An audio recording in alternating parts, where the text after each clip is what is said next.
दो दोस्त थे। एक दोस्त के टांगे नहीं थी और एक दोस्त के आंखें नहीं थी। उन दोनों ने फैसला किया, यदि हम कहीं भी बाहर जाएं तो आपको दिखाई नहीं दे रहा है तो आप कैसे जाओगे, और मेरे टांगे नहीं है, मैं कैसे चल पाऊंगा। क्यों ना हम एक काम करें, टांगे आपकी हो, मैं आपके कंधे पे बैठ जाऊं, और आंखें मेरी हो जो मैं आपको रास्ता दिखा पाऊं। और जैसे ही दोनों ने यह फैसला किया, उसके बाद का जीवन बहुत सरल बन गया। क्यों? क्योंकि उन दोनों ने एक दूसरे की कमी को उजागर नहीं किया, बल्कि एक दूसरे की स्ट्रेंथ का फायदा उठाया। यदि हम मिल जाएं, चाहे कुछ भी परिस्थिति हमारे साथ क्यों ना हो, तो हम हर परिस्थिति को अपॉर्चुनिटी में क्रिएट कर सकते हैं। नेटवर्क मार्केटिंग इंडस्ट्री में भी सेम इसी भावना से काम होता है। अलग अलग स्ट्रेंथ के लोग जब एक टीम में आते हैं, यदि हम उनकी कमियों को नजरअंदाज करके उनकी खूबियों को जोड़ दें, तो वो टीम बहुत सारी खूबियों वाली टीम बन जाती है। अर्थात नेटवर्क मार्केटिंग व्यवसाय एक टीम वर्क का बिजनेस है, जहां हम एक दूसरे की स्ट्रेंथ को इकट्ठा करके अपनी टीम में बहुत सारी क्वालिटीज डेवलप कर सकते हैं। अर्थात जिस टीम में टीम वर्क होता है, वो टीम हमेशा आगे बढ़ती ही बढ़ती है। जिस टीम में संगठन होता है, वो टीम आगे बढ़ती ही बढ़ती है। या यूं कहें, जो टीम संगठित होती है वो हमेशा ग्रोइंग टीम बनती ही बनती है। क्योंकि संगठन में कायदा नहीं, व्यवस्था होती है। सूचना नहीं, समझ होती है। कानून नहीं, अनुशासन होता है। भय नहीं, भरोसा होता है। संगठन में संपर्क नहीं, संबंध होता है। संगठन में सलाह नहीं, सहयोग होता है। अर्थात यदि हम एक दूसरे को सलाह देने की बजाय, एक दूसरे की कमियां निकालने की बजाय, एक दूसरे पे विश्वास करके और एक दूसरे को सहयोग देने के लिए कमिट हो जाएं, तो बड़े से बड़े लक्ष्य चुटकी में हासिल किए जा सकते हैं। मैं एक छोटी सी स्टोरी सहयोग देने के और सलाह देने के पीछे की एक बहुत मोटिवेट करने वाली स्टोरी आपके बीच में शेयर करना चाहता हूं कि यदि हम कमिटेड हो जाएं तो बड़े से बड़ा मुकाम हासिल किया जा सकता है। एक बार एक पक्षी का बच्चा समुद्र में गिर गया। वो पक्षी बड़ा चिल्लाया, हे समुद्र, मेरे बच्चे को वापस कर दो। लेकिन समुद्र से बच्चा वापस आने वाला कहां था? अब उस पक्षी ने कमिटमेंट किया, अब मैं आपको सुखा के रहूंगा। इस कमिटमेंट को पूरा करने के लिए वो समुद्र के पानी को चोंच से भर के निकालने लगा। चोंच भरे बाहर फेंके, चोंच भरे बाहर फेंके। एक दूसरा पक्षी आया, जब उसने उसके इस कार्य को देखा तो बड़ा हंसा कि यार तू क्या कर रहा है, ये तेरी एक चोंच से समुद्र सूखने वाला नहीं है। तो उस पक्षी ने कहा, सलाह नहीं, सहयोग चाहिए। यदि सहयोग देना है तो मेरे साथ आ जाइए। मेरा बच्चा इस समुद्र में है और मैं उसको निकाल के रहूंगा। और उस पक्षी को लगा इसको अब जरूरत है तो मुझे इसको सहयोग दे देना चाहिए। वो भी उसके साथ लग गया, चोंच भरे बाहर निकाले।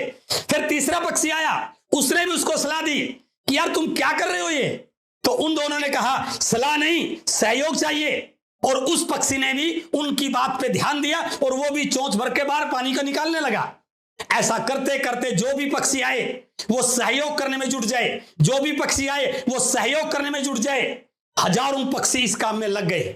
भगवान विष्णु का वाहन पक्षी श्रेष्ठ गरुड़, जब उसने उनकी इस एक्टिविटी को देखा, उसको भी लगा मुझे भी मेरे पक्षी भाइयों का साथ देना चाहिए, सहयोग देना चाहिए। और उसने तुरंत भगवान विष्णु से कहा कि हे भगवान, मैं नीचे जा रहा हूं, मुझे भी उस समुद्र को सुखाना है, मेरे पक्षी भाइयों का साथ देना है। और जैसे ही भगवान विष्णु के सामने उसने इस आग्रह को रखा, तो भगवान विष्णु हंसे कि हे गरुड़, तुम तो बहुत बुद्धिमान हो, क्या तुम भी उनकी बातों में आ गए कि पक्षियों के चोंच भर पानी से समुद्र नहीं सूखता, गरुड़ महाराज ने कहा, हे भगवान, सलाह नहीं चाहिए, सहयोग चाहिए, मैं जा रहा हूं अपने पक्षियों का साथ देने। और जैसे ही गरुड़ पक्षी जाने के लिए तैयार हुए, भगवान को लगा अब गरुड़ के बगैर मैं रह नहीं सकता। तुरंत भगवान जी ने भी सिंहासन छोड़ा और वो भी चल पड़े उनके साथ उस समुद्र को सुखाने के लिए। और जैसे ही समुद्र को यह एहसास हुआ कि स्वयं भगवान उठकर आ गए हैं, अब मेरा कुछ बचने वाला नहीं है, तुरंत समुद्र ने कहा, हे भगवान, आपको कष्ट करने की जरूरत नहीं है, मैं इस पक्षी का बच्चा वापस लौटा देता हूं। और उसने उस पक्षी के बच्चे को वापस लौटा दिया।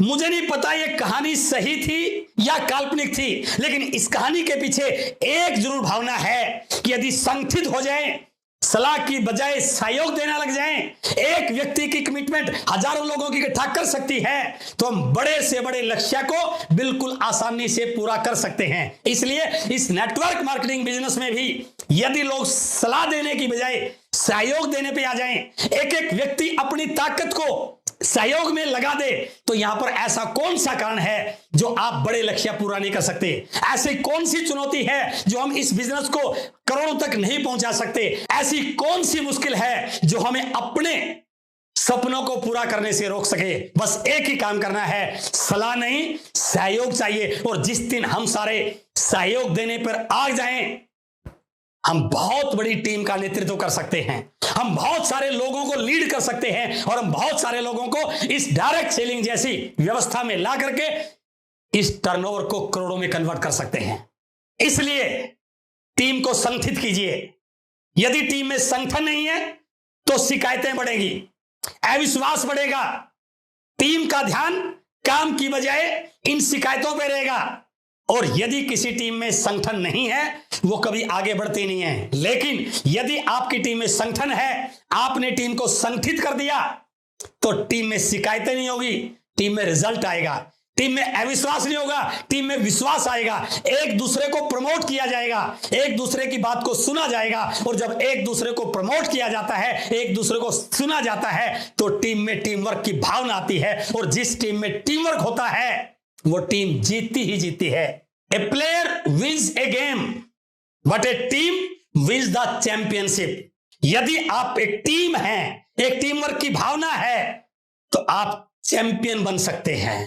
इसलिए आज के बाद ये कमिटमेंट कीजिए कि मुझे पहले स्वयं टीम का हिस्सा बनना है, मुझे पहले खुद अपलाइन को फॉलो करना है। और जिस दिन आप ऐसा करेंगे, आपकी टीम सेम डिटो कॉपी आपको करना शुरू कर देगी। और यदि आपकी टीम में इस प्रकार का टीम वर्क हो गया, तो रिजल्ट की मजाल ही क्या है कि वो ना आए। इसलिए आज का वीडियो आपकी टीम में टीम वर्क की भावना पैदा करने में बहुत बड़ा रोल प्ले करेगा।